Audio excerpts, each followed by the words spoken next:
Hello everyone, आज हम current affair की एक और इम्पॉर्टेंट न्यूज़ को कवर करेंगे। तो न्यूज़ क्या है? पूर्व सीजीआई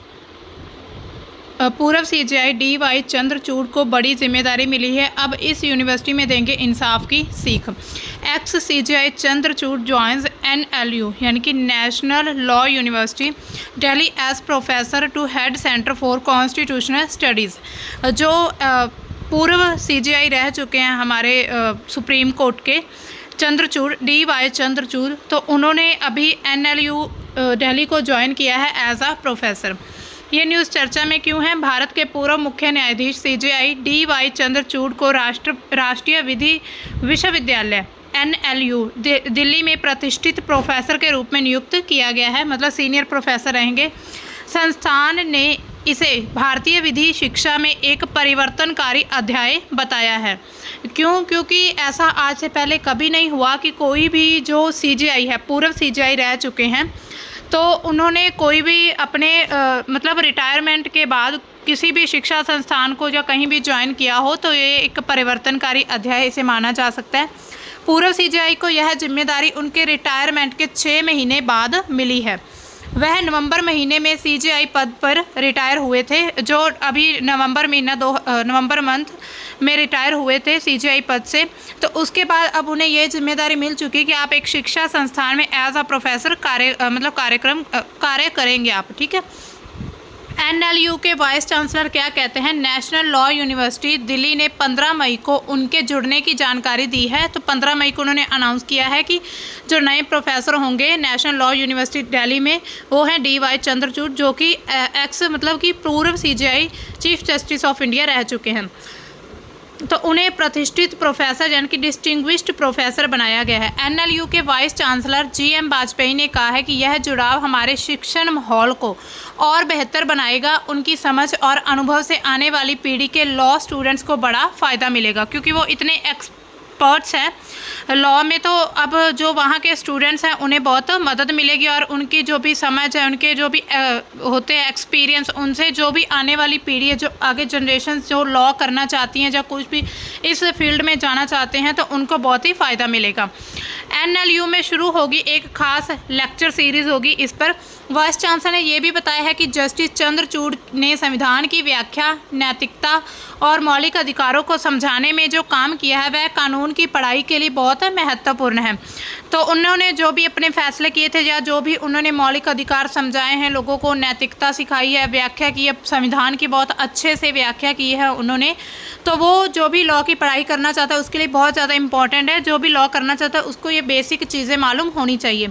इसे ध्यान में रखते हुए जुलाई से यूनिवर्सिटी एक नई पहल शुरू करने जा रही है। In the spirit of justice D.Y.. Distinguished lecture series, एक लेक्चर सीरीज शुरू होगी जिसमें डी.वाई. चंद्रचूड़ के द्वारा लेक्चर दिए जाएंगे। इस सीरीज़ में जस्टिस चंद्रचूड़ अपने अनुभवों के आधार पर, मतलब उनके जो भी एक्सपीरियंस रहे हैं उनको आधार बनाकर मौजूदा जो कानूनी मुद्दे हैं उन पर चर्चा की जाएगी।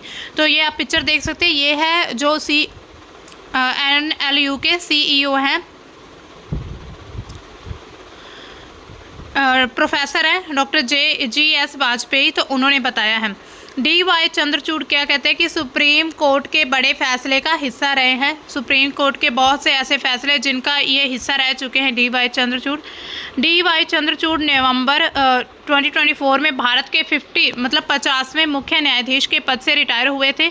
उनका कार्यकाल 2 साल का रहा था, और इस दौरान वे 38 संवैधानिक पीठों यानी कि कॉन्स्टिट्यूशन बेंचों का हिस्सा रहे हैं। जो कॉन्स्टिट्यूशन बेंच होती है, जो फैसला सुनाने वाली पीठ होती है, तो 38 मतलब पीठों का हिस्सा रहे हैं।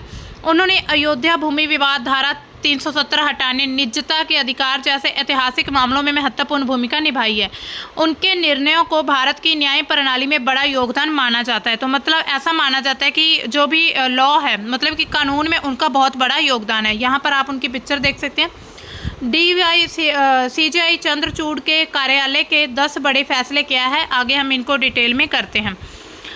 पूर्व मुख्य न्यायाधीश डॉक्टर डी.वाई. चंद्रचूड़ ने भारत के सर्वोच्च न्यायालय में अपने कार्यकाल उनका कितना था, 2016 से 2024 तक, जिसमें 2022 से 24 तक का सीजेआई के रूप में उन्होंने काम किया है। उसके दौरान कई ऐतिहासिक परिवर्तनकारी फैसले सुनाए हैं। उनके निर्णयों ने संवैधानिक नैतिकता, मौलिक अधिकारों, लैंगिक न्याय, डिजिटल स्वतंत्रता, सामाजिक समावेश सभी को मजबूत करने में महत्वपूर्ण भूमिका निभाई है। तो सबसे पहले हम बात करें कि निजता का अधिकार, यहाँ पर उनका फैसला क्या था। Justice KS. पुट्टुस्वामी बनाम वर्सेस भारत संघ ये मामला था। फैसला क्या आया इस पर, डी.वाई. चंद्रचूड़ का निजता को संविधान के अनुच्छेद 21 के तहत मौलिक अधिकार घोषित किया गया।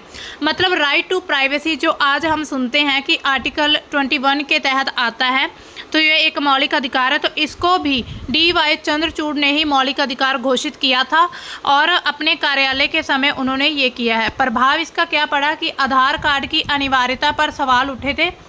डिजिटल युग में निजता के संरक्षण की नींव रखी गई थी कि डिजिटल युग है, जो आधार कार्ड मतलब हर जगह ज़रूरी कर दिया गया था। उस पर सवाल उठे थे कि जो भी आधार कार्ड में जानकारी होती है वो भी तो हमारी पर्सनल होती है, मतलब वो भी एक तरह की गोपनीयता, उसको भी रखना चाहिए, उसके भी संरक्षण की ज़रूरत है। तो इसी पर उन्होंने 21 आर्टिकल के तहत ये फैसला सुनाया था कि राइट टू प्राइवेसी है जो है एक राइट टू प्राइवेसी एक मौलिक अधिकार है। मतलब ये right to life and liberty के अंडर ही आता है। समलैंगिकता का अपराध मुक्तिकरण 2018 का ये मामला है। नवतेज सिंह जौहर बनाम भारत संघ ये फैसला आया था। फैसला क्या था इस पर, भारतीय दंड संहिता की धारा 377 के को आंशिक रूप से रद्द करते हुए समलैंगिक संबंधों को आधार मुक्त किया था। मतलब समलैंगिक मतलब जो सेम जो लिंग वाले जो होते हैं उनके जो संबंध होते हैं तो उनको अपराध मुक्त कर दिया था। मतलब वो एक अपराध नहीं है ऐसा माना गया है। इसका प्रभाव क्या, LGBTQ समुदायों के अधिकारों को मान्यता दी गई है, जिससे सामाजिक समावेश को भी बढ़ावा मिला है।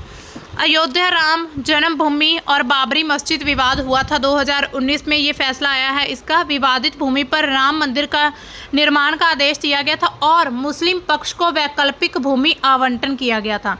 उन्होंने ऐसा नहीं किया कि एक तरफा होकर फैसला दे दिया राम मंदिर मतलब राम मंदिर बनाने के लिए। उन्होंने साथ ही मुस्लिम पक्ष को मतलब जो मस्जिद बनाने के लिए भी उन्होंने भूमि आवंटन करने का एक फैसला सुनाया था।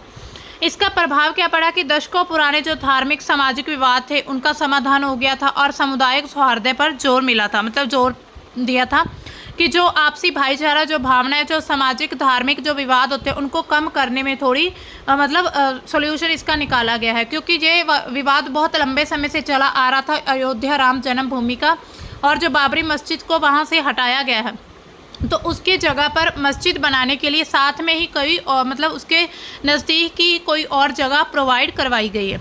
अनुच्छेद 370 का निरसन कर दिया गया था 2023 में। ये फैसला आया था। जम्मू कश्मीर से अनुच्छेद 370 हटाने को संवैधानिक रूप से वैध ठहराया गया था। पहले उसको स्पेशल जो भी स्टेट यूटी का दर्जा मिला हुआ था, एक विशेष दर्जा था उसके पास, लेकिन उसको ख़त्म करके 370 धारा हटा दी गई थी।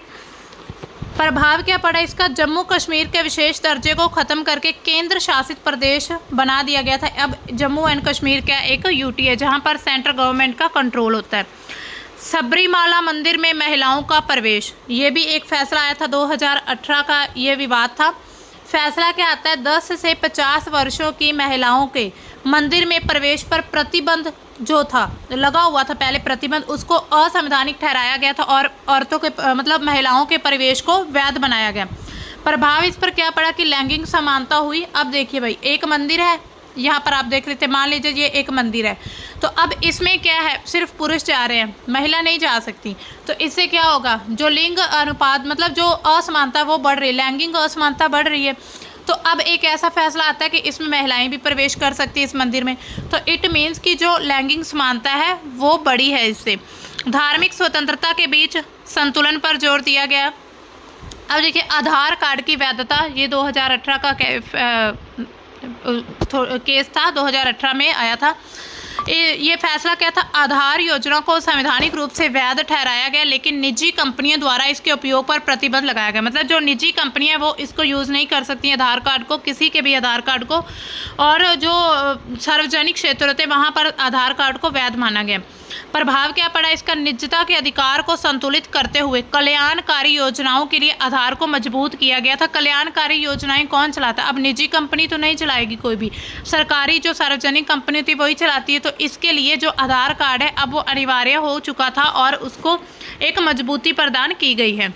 लैंगिक न्याय और कार्यस्थल पर सुधार किए हैं इन्होंने। विशाखा दिशा निर्देशों को मजबूत करते हुए यौन उत्पीड़न रोकथाम कानून को लागू करने पर जोर दिया था। एक ऐसा मामला आया था जहां पर यौन उत्पीड़न का जो एक मामला आया था कोर्ट में, तो उस पर रोकथाम, यौन उत्पीड़न को रोकथाम को लागू करने में सख्त निर्देश दिए गए थे डी.वाई. चंद्रचूड़ के द्वारा। Permanent commission for women in army 2020 में सेना में महिलाओं के स्थायी कमीशन देने का आदेश दिया गया था। मतलब जो पहले सेना में परमानेंट नहीं होती थी महिलाएं, तो टेम्परेरी होती थी, तो लेकिन अब उनको परमानेंट करने का एक आदेश आया था। ये भी एक फैसला था। डिजिटल स्वतंत्रता और अभिव्यक्ति का जो अधिकार है वो भी इनके कार्यकाल के दौरान ही दिया गया। इंटरनेट बंद और संचार प्रतिबंध, जैसे कि जम्मू कश्मीर में 4G प्रतिबंध को मौलिक अधिकारों का उल्लंघन माना गया था। मतलब अगर आप इंटरनेट बंद करते हैं किसी का या संचार प्रतिबंध लगाते हो किसी पर, तो उसको क्या होगा कि उसके आप मौलिक अधिकारों का उल्लंघन कर रहे हैं। तो इस पर भी फैसला आया था। इससे क्या प्रभाव पड़ा है कि अभिव्यक्ति की स्वतंत्रता को मजबूत करने वाले कई फैसले लिए हैं इन्होंने। न्यायिक सुधार और पारदर्शिता, CJI के रूप में उन्होंने live streaming of court proceedings, digital court records और ई-कोर्ट सिस्टम को बढ़ावा दिया गया था। कॉलेजियम सिस्टम में पारदर्शिता लाने की कोशिश की गई थी। अब देखिए ये तो बहुत महत्वपूर्ण फैसले थे जो कि उन्होंने किए थे। अब देखिए रिटायरमेंट के बाद क्या क्या कर सकते हैं सुप्रीम कोर्ट के चीफ जस्टिस, संविधान में किन किन चीज़ों की इजाज़त दी हुई है, आगे हम इस टॉपिक को कवर करेंगे। तो भारत में न्यायाधीशों यानी कि जजेस के लिए सेवानिवृत्त, रिटायरमेंट के बाद नियम, संविधान, कानून और नैतिक दिशा निर्देशों द्वारा नियंत्रित होते हैं। संविधान में दिया होता है कि एक जो जज होता है, जहाँ किसी भी हाई कोर्ट, सुप्रीम कोर्ट के जज है, वो रिटायरमेंट के बाद क्या कुछ कर सकते हैं, उनके लिए कुछ नियम बनाए गए। ये नियम मुख्य रूप से सर्वोच्च न्यायालय और उच्च न्यायालय के न्यायाधीशों पर लागू होते हैं और इनका उद्देश्य न्यायिक स्वतंत्रता, निष्पक्षता और गरिमा को बनाए रखना है। Justice D.Y.. चंद्रचूड़ जैसे पूर्व मुख्य न्यायाधीश के संदर्भ में उनकी NLU दिल्ली में प्रतिष्ठित प्रोफेसर के रूप में नियुक्ति इन नियमों के अनुरूप है। मतलब इन नियमों के अकॉर्डिंग उनकी ये नियुक्ति की जाएगी। कानूनी प्रैक्टिस पर प्रतिबंध लगाए हुए, ये भी आर्टिकल मतलब अनुच्छेद में दिया हुआ है। सर्वोच्च न्यायालय के न्यायाधीश क्या कर सकते हैं, भारतीय संविधान के अनुच्छेद 124 का 7वां खंड, उसके अनुसार सर्वोच्च न्यायालय के रिटायर्ड न्यायाधीश CJI सहित जितने भी हैं भारत के किसी भी न्यायालय में या किसी प्राधिकरण के समक्ष वकालत नहीं कर सकते। ऐसा नहीं कि आप अब रिटायर हो चुके हैं सुप्रीम कोर्ट, हाई कोर्ट से, तो अब आप कहीं और जाकर ट्रेनिंग करेंगे लॉ की, या आप किसी को कोई केस लड़ेंगे, ऐसा नहीं कर सकते। इसका उद्देश्य यह सुनिश्चित करना है कि रिटायर्ड न्यायाधीश अपनी पूर्व स्थिति का अनुचित प्रभाव ना डालें और न्यायिक गरिमा बनी रहे। अब देखिए भाई, जो जज होता है उनको बहुत सारी ऐसी अंदरूनी चीज़ें, जो गुप्त जो भी जानकारी होती है वो मिल जाती है। अगर वो अपने रिटायर होने के बाद ऐसे शरेआम ही मतलब कहीं भी पब्लिक में जाकर कोई भी ट्रेनिंग करेंगे या कोई भी अपना प्रैक्टिस करना जारी रखेंगे, तो इससे क्या होगा, न्यायिक जो गरिमा है उसको ठेस पहुंचेगी। तो इसी वजह से न्यायिक गरिमा को और अनुचित प्रभाव ना बढ़े उनकी स्थिति का, इसकी वजह से इस पर प्रतिबंध लगाया गया। उच्च न्यायालय के न्यायाधीश क्या कर सकते हैं, संविधान के अनुच्छेद 220 के अनुसार उच्च न्यायालय के सेवानिवृत्त स्थायी न्यायाधीश उच्च न्यायालय में वकालत नहीं कर सकते हैं जहां उन्होंने सेवा की है। जहां पर उन्होंने अपनी सेवा की वहां पर वकालत नहीं करेंगे। हालांकि सर्वोच्च न्यायालय या अन्य उच्च न्यायालय में जहां वे न्यायाधीश नहीं थे वकालत कर सकते हैं। ये इनके लिए एक छूट दी गई है कि आप उसमें उस हाई कोर्ट में आप प्रैक्टिस मतलब वहाँ पर वकालत नहीं कर सकते हैं जहाँ पर आपने पहले काम किया, लेकिन आप जहाँ पर काम नहीं किया है आपने वहाँ पर कर सकते हैं, बशर्ते सेवानिवृत्त के 2 वर्ष के बाद। मतलब 2 वर्ष, रिटायर की एज जब 2 वर्ष होगी उसके बाद यह प्रतिबंध अनुचित प्रभाव को रोकने के लिए बार काउंसिल ऑफ इंडिया के नियम भी इसकी पुष्टि करते हैं। बार काउंसिल ऑफ इंडिया के नियमों के द्वारा भी मतलब उनके द्वारा भी इसको वैलिड कहा गया है। अब देखिए सेवानिवृत्त की आयु कितनी होती है रिटायरमेंट की। सर्वोच्च न्यायालय के न्यायाधीश 65 वर्ष की आयु में सेवानिवृत्त होते हैं। संविधान के अनुच्छेद 124 आर्टिकल और खंड 2 में बताया गया है। उच्च न्यायालय के न्यायाधीश 62 ईयर्स की आयु में सेवानिवृत्त रिटायर होते हैं। ये संविधान के अनुच्छेद 217 और 1 खंड में बताया गया है। उच्च न्यायालय का निचली अदालतों के जो जज है वो 60 वर्ष की आयु में रिटायर होते हैं। सेवानिवृत्त की आयु बढ़ाने का प्रस्ताव रखा गया था। उच्च न्यायालय के लिए 65 और सर्वोच्च न्यायालय के 68 समय समय पर चर्चा में रहे हैं, लेकिन वर्तमान में कोई बदलाव अभी तक लागू नहीं हुआ है। इस पर चर्चा हो चुकी है कि इस जो रिटायरमेंट की एज है न्यायालय के जो न्यायाधीश हैं उनकी बढ़ाई जाए, लेकिन चर्चा हुई है, अभी तक कोई फैसला नहीं आया। पेंशन और सेवानिवृत्ति का लाभ इन्हें कितना मिलता है, कैसे मिलता है? जो रिटायर के बाद इनके जो भी प्रॉफिट्स होते हैं, मतलब जो कुछ इन्हें दिया जाता है पेंशन वगैरह। सर्वोच्च और उच्च न्यायालय के न्यायाधीशों को पेंशन और अन्य लाभ उच्च न्यायालय न्यायाधीश अधिनियम है 1954 और सर्वोच्च न्यायालय न्यायाधीश अधिनियम 1958 के तहत दिए जाते हैं। एक कानून बनाया गया था इनको पेंशन और भत्ते वगैरह जो भी देने के लिए विशेष प्रावधान किए गए। 2016 में उच्च न्यायालय न्यायाधीश अधिनियम में संशोधन धारा 14A के तहत बार में नियुक्त न्यायाधीशों को पेंशन गणना के लिए 10 वर्ष की, बार से नियुक्त होने वाले वकीलों के लिए 10 वर्ष के अलावा सेवा जोड़ी जाती है। तो ये जो बार काउंसिल है उसके तहत जो तो बार से नियुक्त हुए हैं न्यायाधीश, ठीक है, उनको धारा 14A के तहत दी जाती पेंशन, और जो बार से नियुक्त होने वाले वकीलों के लिए 10 वर्ष के अलावा और भी सेवा दी जाती है। पेंशन की गणना और स्वीकृति संबंधित उच्च न्यायालय यानी कि उच्च न्यायालय के न्यायाधीशों के लिए या सर्वोच्च न्यायालय का वेतन और लेखा कार्यालय के द्वारा दी जाती है, जिसे बाद में न्याय विभाग द्वारा स्वीकृत किया जाता है। मतलब इसको न्याय विभाग के द्वारा इसको माना, मतलब इसको एक्सेप्ट, ऐसा उनके द्वारा फैसला दिया जाता है कि इनको पेंशन मिलेगी। अब देखिए सेवानिवृत्ति के बाद स्वीकार्य भूमिकाएं क्या हैं? मध्यस्थता और सुलह। इस पर सेवानिवृत्त न्यायाधीश अक्सर मध्यस्थ या सुलहकर्ता के रूप में काम करते हैं, विशेष रूप से वाणिज्य विवादों में जो विवाद होते हैं ट्रेड को लेकर, उसमें ये सुलह करने का काम करते हैं। कमीशन और ट्रिब्यूनल, वे राष्ट्रीय मानवाधिकार आयोग, राष्ट्रीय हरित ट्रिब्यूनल, रेलवे द्वारा ट्रिब्यूनल, प्रतिभूति अपीलीय ट्रिब्यूनल आदि जैसे निकायों में अध्यक्ष या सदस्य के रूप में नियुक्त हो सकते हैं किसी ट्रिब्यूनल में जो मानव अधिकार आयोग की बात करता हो, राष्ट्रीय हरित ट्रिब्यूनल हो, रेलवे दावा हो, प्रतिभूति अपीलीय ट्रिब्यूनल, इनमें ये फैसला मतलब इनमें मेंबर हो सकते हैं। शैक्षणिक भूमिकाएं, सेवानिवृत्त न्यायाधीश कानून विश्वविद्यालयों में पढ़ा सकते हैं, व्याख्यान दे सकते हैं या कानूनी लेखन में योगदान भी दे सकते हैं। उदाहरण के लिए अभी हमने देखा DY चंद्रचूड़ को NLU दिल्ली में प्रतिष्ठित प्रोफेसर में नियुक्त किया गया है, या अभी उनकी अपॉइंटमेंट होनी है, मतलब उन्होंने ज्वाइनिंग करनी है अभी। सार्वजनिक सेवा कर सकते हैं कुछ न्यायाधीश राज्यपाल, जांच आयोगों के प्रमुख या सरकारी समितियों के अध्यक्ष जैसे संवैधानिक या वैधानिक पदों पर भी नियुक्त हो सकते हैं। मतलब राज्यपाल बन सकते हैं, जांच आयोगों के प्रमुख हो सकते हैं, या जो भी सरकारी समितियां बनाई जाती हैं उनके अध्यक्ष भी बन सकते हैं। तो सार्वजनिक सेवा भी कर सकते हैं। नैतिक और स्वतंत्रता संबंधी चिंताएं क्या हैं? शीतलन अवधि यानी कि कूलिंग ऑफ पीरियड। सेवानिवृत्ति के बाद सरकारी नियुक्तियों में शामिल होने वाले न्यायाधीशों के लिए शीतलन अवधि कम से कम 2 वर्ष की मांगी गई है। मतलब कि 2 वर्ष तक वो कोई ऐसा काम मतलब कोई भी काम नहीं कर सकते हैं, ताकि हितों के टकराव और न्यायिक स्वतंत्रता के पर संदेह से बचा जा सके।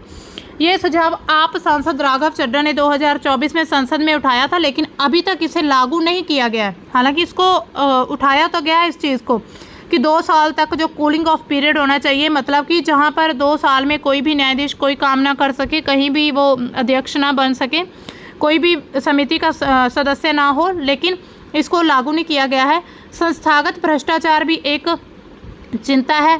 कुछ विश्लेषकों का मानना है कि सेवानिवृत्त मतलब रिटायर के बाद सरकारी नौकरियों की संभावना कार्यरत न्यायाधीशों के निर्णय को प्रभावित कर सकती है, जिससे संस्थागत भ्रष्टाचार का खतरा पैदा हो सकता है। 1958 में 14वें विधि आयोग ने इसे नियुक्तियों पर प्रतिबंध की सिफारिश की थी, लेकिन इसे भी अभी तक लागू नहीं किया गया है। सार्वजनिक धारणा क्या? सेवानिवृत्त न्यायाधीशों की सरकारी भूमिकाएं। जैसे कि राज्यपाल या संसद के पद में नियुक्ति, जनता में यह धारणा पैदा कर सकती है कि न्यायाधीश सरकार के प्रति पक्षपात कर सकते हैं। तो अब अगर वो सेवानिवृत्त के बाद मतलब रिटायर के बाद राज्यपाल या संसद के रूप में नियुक्ति होते हैं तो ये धारणा हो सकती है कि वो न्यायाधीश है जो सरकार के प्रति पक्षपात करेंगे, तो सरकार का मतलब जो सही फैसला होगा उस पर भी वो सहमति नहीं जताएंगे।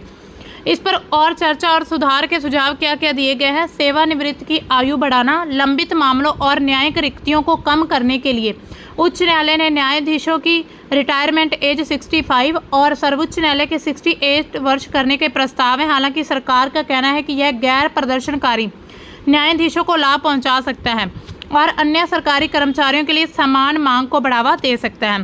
पारदर्शिता और जवाबदेही क्या है इसकी। संसदीय समितियों ने सुझाव दिया कि न्यायाधीशों की संपत्ति का वार्षिक विवरण अनिवार्य किया जाना चाहिए। मतलब जो भी CJI या कोई भी न्यायाधीश है, जो भी जजेस है, उनकी जितनी भी संपत्ति है उनको वार्षिक विवरण उनका किया जाना चाहिए, जैसा कि अन्य संवैधानिक पदाधिकारियों के लिए होता है। प्रदर्शन मूल्यांकन करना चाहिए। सेवानिवृत्त रिटायरमेंट की आयु बढ़ाने के लिए प्रदर्शन आधारित मूल्यांकन प्रणाली की सिफारिश की गई थी, लेकिन सरकार ने इसे अव्यावहारिक और पक्षपात को बढ़ावा देने वाला माना था और इसे कैंसिल कर दिया था। अब देखिए नेशनल लॉ यूनिवर्सिटी क्या है, जहां पर अभी DY चंद्रचूड़ जो एज अ प्रोफेसर काम करेंगे। नेशनल लॉ यूनिवर्सिटी भारत में सार्वजनिक विधि स्कूल है। लॉ की यूनिवर्सिटी नाम से ही पता चलता है। कानूनी जो भी विद्यालय है, विश्वविद्यालय जो उच्च गुणवत्ता वाली कानूनी शिक्षा प्रदान करने के लिए स्थापित किए गए। यह विश्वविद्यालय बार काउंसिल ऑफ इंडिया की दूसरी पीढ़ी की कानूनी शिक्षा सुधारों के तहत बनाए गए हैं। पहला national law school of India university Bengaluru में 1988 में स्थापित हुआ था। अभी प्रेजेंट में भारत में 27 नेशनल लॉ यूनिवर्सिटीज़ हैं, जिनमें से एक गुजरात नेशनल लॉ यूनिवर्सिटी का ऑफ कैंपस GNLU सिलवासा है। तो जो 27 यूनिवर्सिटी हैं अभी यहाँ पर आप देख सकते हैं मैप में जितने भी ये बने हुए हैं यहाँ पर प्लेसेस ग्रीन डॉट से, इन सभी पर नेशनल लॉ यूनिवर्सिटीज़ एस्टैब्लिश की गई हैं। तो आप अपने अपने स्टेट में देख सकते हैं कि किस जगह पर है ये, और इसके साथ यहाँ पर नाम दिए हुए हैं। सबसे पहली थी बेंगलुरु वाली और लेटेस्ट जो है अभी वो भी यहाँ पर दी होगी। यहाँ पर आप देख सकते हैं, इधर देखिए सबसे पहली 1986 में बेंगलुरु में और स्टेट कर्नाटक में एस्टैब्लिश की गई थी। अगर आप देखेंगे तो लगभग आपको हर एक स्टेट में ही नेशनल लॉ यूनिवर्सिटी देखने को मिलेगी। हालांकि 28 स्टेट्स हैं लेकिन 27 में अभी तक हैं। तो पहली जो ये यूनिवर्सिटी थी national law school of India university इसका नाम था। और अगर हम NIRF रैंकिंग देखें तो उसमें भी आप चेक कर सकते हैं। पहले नंबर पर जो है बेंगलुरु की है, दूसरे नंबर पर दिल्ली यूनिवर्सिटी है। अगर फर्स्ट की बात करें तो बेंगलुरु में पहली बार बनी थी 1986 में, और अगर हम लेटेस्ट की बात करें तो यूपी प्रयागराज में अभी 2024 में बनाई गई है doctor Rajendra Prasad national Law university. तो ये 27 नंबर की है। यहाँ पर आप देख सकते हैं सभी स्टेट्स में आपको देखने को मिलेगी। और यूटी में भी है, Dadra and Nagar Haveli and Daman and Diu में सिलावासा में है। आप देख सकते हैं गुजरात नेशनल लॉ यूनिवर्सिटी सिलावासा, मतलब कि गुजरात की जो यूनिवर्सिटी है वो दादरा एंड नगर हवेली में है। और गुजरात में एक अलग से भी है गांधीनगर में, जहाँ पर गुजरात नेशनल लॉ यूनिवर्सिटी इसको नाम दिया। ये 2003 को एस्टेब्लिश की गई थी। और जो यूटी दादरा एंड नगर हवेली में अगर हम देखें तो ये 2023 में की गई थी। अब देखिए इनकी मुख्य विशेषताएं क्या हैं, ये यूनिवर्सिटी के क्या काम होते हैं, उद्देश्य क्या इनका। NLUS का नेशनल लॉ यूनिवर्सिटीज़ का लक्ष्य कानूनी शिक्षा को वैश्विक मानकों के समक्ष बनाना है और इसे IITs और IIMs के बराबर बनाता है। ये कानून के साथ सामाजिक विज्ञान को एकीकृत करने की शिक्षा प्रदान करते हैं। इनमें प्रवेश कैसे होता है, ज़्यादातर जो नेशनल लॉ यूनिवर्सिटीज़ हैं उनमें प्रवेश common law admission test CLAT के माध्यम से होता है, सिवाय NLU दिल्ली के। मतलब जो नेशनल लॉ यूनिवर्सिटी दिल्ली है उसमें ये टेस्ट नहीं होता है, बाकी सभी में, जो कि all India law entrance test आयोजित करता है। मतलब कि जो दिल्ली है उसमें all India law entrance test ये आयोजित करता है, लेकिन इसमें ऐसे टेस्ट के थ्रू प्रवेश नहीं होता है। इसका पाठ्यक्रम क्या होता है, इसमें क्या कुछ कराया जाता है। 5 वर्षीय जो एकीकृत LLB होती है, BA LLB और BBA LLB जैसे पाठ्यक्रम जो कि 12th के बाद भी पढ़े जाते हैं। मतलब 12th के बाद आप डायरेक्ट इसमें एडमिशन ले सकते हैं एग्ज़ाम पास करके, मतलब जो एंट्रेंस एग्ज़ाम होता है। LLM कितने वर्ष की होती है? 1 वर्ष का जो मास्टर प्रोग्राम करवाया जाता है, इसमें PhD और अन्य डिप्लोमा भी करवाए जाते हैं। कुछ नेशनल लॉ यूनिवर्सिटीज़ जिसमें बेंगलुरु 3 वर्षीय LLB प्रदान करते हैं। शिक्षण पद्धति जिसमें NLU में नवाचार पूर्ण शिक्षण विधियां जैसे केस स्टडी, मूड कोर्ट और इंटरेक्टिव शिक्षण नीति अपनाई जाती है। मतलब कि केस स्टडी करवाई जाती है, यहाँ पर इंटरेक्टिव शिक्षण विधियाँ होती हैं जो आजकल मतलब प्रैक्टिकली सब कुछ करवा के दिखाया जाता है। ऐसा नहीं कि कॉपीज जो भी थ्योरेटिकल सब कुछ करवाया जाता है, प्रैक्टिकली भी होता है। इसकी प्रतिष्ठा है NLUs को भारत और विदेशों में शीर्ष विधि स्कूल में गिना जाता है, जिन्हें कानूनी शिक्षा के IITs के रूप में माना जाता है। उन्हें कहा जाता है कि ये कानूनी शिक्षा के IITs के रूप में काम करते हैं। SIU बेंगलुरु पहला था जो कि NIRF की रैंकिंग में लगातार 1 नंबर पर है। NLU दिल्ली 2008 में स्थापित हुआ था। NIRF 23 में दूसरा स्थान है इसका, और ये AILET के माध्यम से प्रवेश लेता है और गहन पाठ्यक्रम के लिए जाना जाता है। NLU मेघालय पूर्वोत्तर क्षेत्र के सामाजिक कानूनी मुद्दों पर ध्यान केंद्रित करता है। तो ये मेघालय की बात है जो कि सामाजिक कानूनी मुद्दों पर।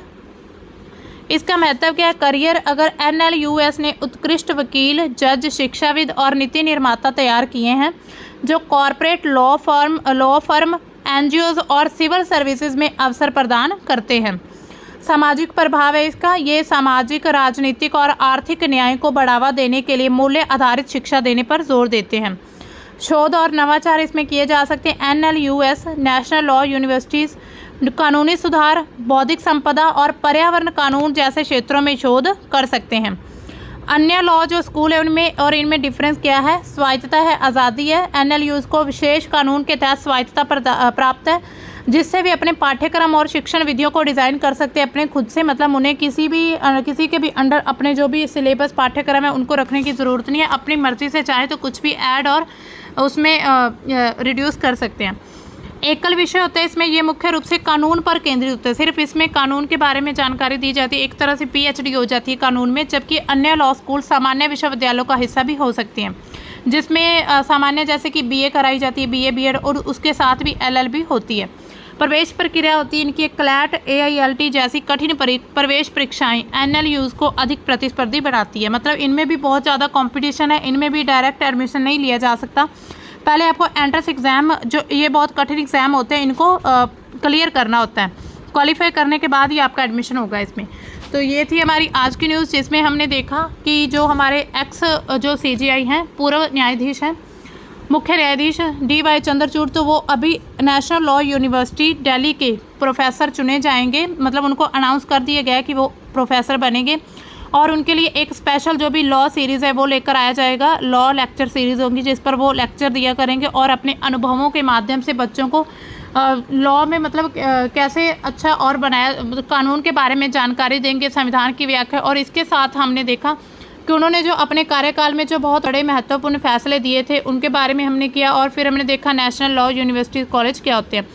इसके साथ हमने ये भी देख लिया कि कोई भी जज हैं जो न्यायालय, उच्च न्यायालय या सर्वोच्च न्यायालय के, वो रिटायर होने के बाद कितने समय के बाद क्या काम कर सकते हैं। तो मिलते हैं हम अपनी नई न्यूज़ के साथ, तब तक के लिए बाय, थैंक्स फॉर वॉचिंग।